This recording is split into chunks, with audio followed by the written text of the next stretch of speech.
Hello, I'm Father Boniface. I'm here at St. Joseph's Church, and today we're introducing the consecration to St. Joseph, parish consecration. And the first question I had when I heard about this was, well, what is a consecration? What do we mean by that? What are we doing here?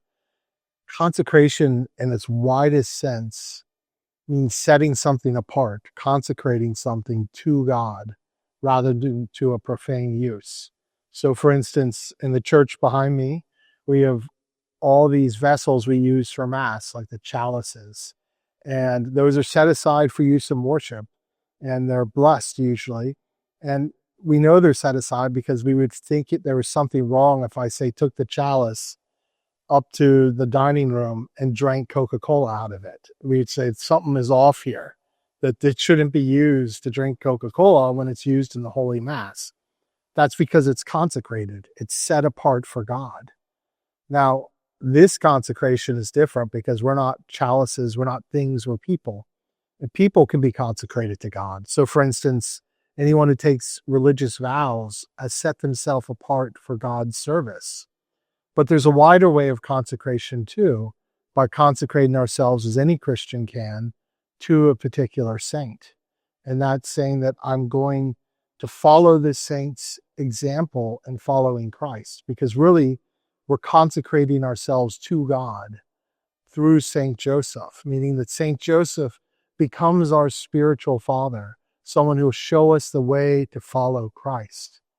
And he's one of the most powerful of the saints to show us the way, because he is the adopted father of Jesus Christ, the head of the Holy Family. And he's helped many saints in the past.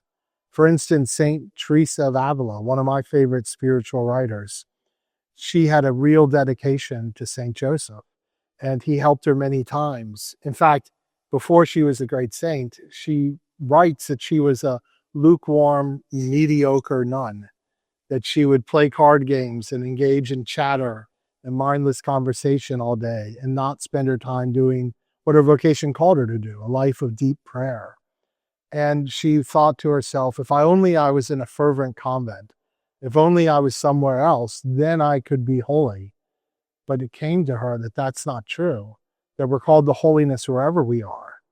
And I think that dedication to St. Joseph allowed him to play a father figure, a spiritual father figure to her, and to help her in that moment to rededicate herself to her own vocation, and thus to start that path towards becoming the great saint and doctor of the church and spiritual writer that she became and is. It's the same for us with this consecration in St. Joseph, that we are called to go deeper in our faith, to be the people God calls us to be. And so this is an opportunity to allow Joseph to be our spiritual father and lead us to the holiness, the joy, the peace that God calls us to.